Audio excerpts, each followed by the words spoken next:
Hello বন্ধুরা, এই দেখো আমি রেডি হয়ে চলে যাচ্ছি আমার বরমশাইয়ের সাথে ঠাকুর দেখতে। কোথায় বলো তো? ধুবুলিয়ায়। তা গাড়িতে উঠে পড়েছি, এবার যাব ঠাকুর দেখতে। তা আমি, আমার ছেলে আর আমার বর যাচ্ছি ঠাকুর দেখতে। এই দেখো চলে এসেছি ধুবুলিয়ায়।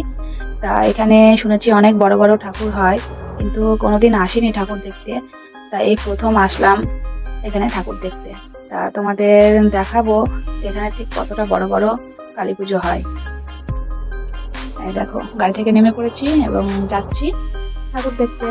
তা দেখো কতটা বড় প্যান্ডেল করেছে, দেখেছো? আমাদের বেথুয়াতেও কিন্তু এতটা বড় প্যান্ডেল করে না কালী পুজোতে, কিন্তু ধুবুলিয়ায় অনেক বড় বড় প্যান্ডেল হয়েছে।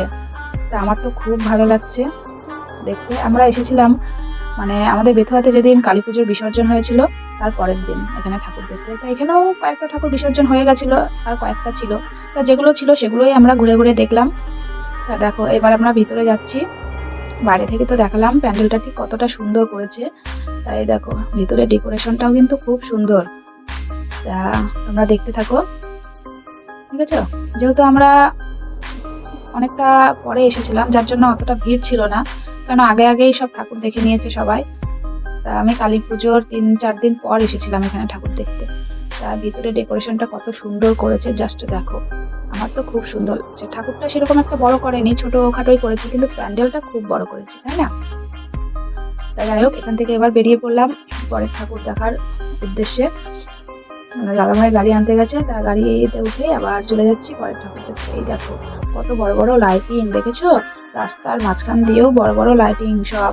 আর ওই দেখো কত বড় নাগরদোল্লা, কি সুন্দর লাগছে দেখতে, তাই না বলো? আমার তো খুব ভালো লাগছে দেখতে, কিন্তু শুধু দেখতেই ভালো লাগছে। আমি কিন্তু একদম নাগরদোল্লায় চড়তে পারি না, আমার খুব ভয় লাগে, তাই চড়িও না। যাই হোক, এই দেখো চলে এসেছি আর একটা ঠাকুর দেখতে। এখানে কিন্তু বিশাল বড় মেলা হচ্ছে, আর মেলা মাঠের মাঝখানেই হয়েছে কালী পুজো, দেখেছো? পুরো মন্দিরের মতো তৈরি করেছে এই প্যান্ডেলটা। আমরা ভিতরের দিকে যাচ্ছি, দেখি ভিতরে কেমন ডেকোরেশন করেছে। বাইরের দৃশ্যটা তো খুব সুন্দর লাগলো, ভিতরে গিয়ে দেখবো ঠিক ভিতরে কতটা সুন্দর। তা সবাই মিলে চলে যাচ্ছি ভিতরের দিকে। ভিতরে চলে এসেছি, ভিতরের দিকটা কত সুন্দর, তাই না? এত সুন্দর হাতের কাজ যারা তৈরি করেছে, আমার খুব ভালো লাগলো, দেখেছো? আর উপরে দেখো, উপরে ঝাড়বাতিটা লাগিয়েছে, কত সুন্দর লাগছে। আর এই যে হলো মা কালী, কেমন লাগছে তোমাদের অবশ্যই জানিও। আমরা সবাই একটু বাইরে বেরিয়ে এসে মেলাটা ঘুরে দিলাম, বুঝেছো? মেলা মানেই তো লোকজনের ভিড়, এখানে যেহেতু মেলা হচ্ছে তাই একটু ভিড়টা বেশি।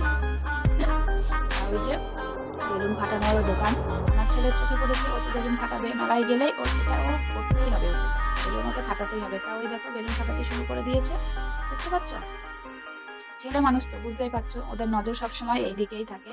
তা ওর বাবা ধরিয়ে দিচ্ছে ঠিক কিভাবে মারতে হবে, তা ও সেইভাবেই মারছে, দিয়ে বেলুন ফাটাচ্ছে। আর ওইদিকে আমরা সবাই চলে এলাম ফুচকা খেতে। মেলায় এসেছি আর ফুচকা খাবো না তা কখনো হয়? ফুচকা তো আমার খুব ফেভারিট জিনিস। তা ফুচকা খেতে চলে এসেছি, সবাই ফুচকা খাওয়া হয়ে গেল। আর ওদিকে আমার ছেলে বায়না করেছে আইসক্রিম খাবে। ওর তো আইসক্রিম লাগবেই, যেখানে যাক না কেন, কিছু হোক না হোক আইসক্রিম ওকে খেতেই হবে। তা ওর সঙ্গে আমরাও আইসক্রিম খেয়ে নিলাম। আমি আইসক্রিম ভালোবাসি, কিন্তু একটু ঠান্ডা ঠান্ডা ওয়েদার থাকলে না আমি আইসক্রিমটা খাই না, কিন্তু ওর জন্য আমিও খেয়ে নিলাম। ওর বাবা বললো যে সবাই যখন খাচ্ছে তুমিও খেয়ে নাও। তা আমরা সবাই মিলে আইসক্রিমও খেয়ে নিলাম। আইসক্রিম খেয়ে এবার যাবো আরেকটা ঠাকুর দেখতে। ওই দেখো চলে এসেছি, দেখেছো? আরেকটা ঠাকুর দেখতে।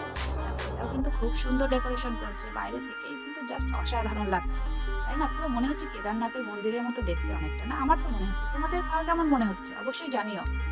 তা যাই হোক, ভিতরের দিকে যাব আমরা।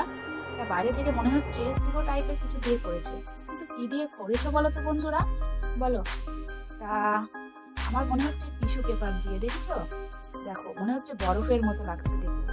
টিস্যু পেপার দিয়ে করেছে পুরো প্যান্ডেলটা, বুঝতে পারছো তোমরা? দেখো ক্যামেরায় জানি না কতটা কি বোঝা যাচ্ছে, তবে পুরো ডেকোরেশনটা করেছে টিস্যু পেপার দিয়ে, দেখেছো? জাস্ট অসাধারণ, আমার তো দারুণ লাগছে। আর এই যে মা কালীর মূর্তি, এটাও কিন্তু জাস্ট অসাধারণ, খুব সুন্দর, নিত্য নতুন ভাবে তৈরি করেছে মা কালীর মূর্তিটি। তা সত্যি খুব সুন্দর লাগছে। উপরের ফুল গাছ, এই যে একটা গাছের মতো করেছে, সেটাও খুব সুন্দর। তা আমাদের দেখা হয়ে গেল।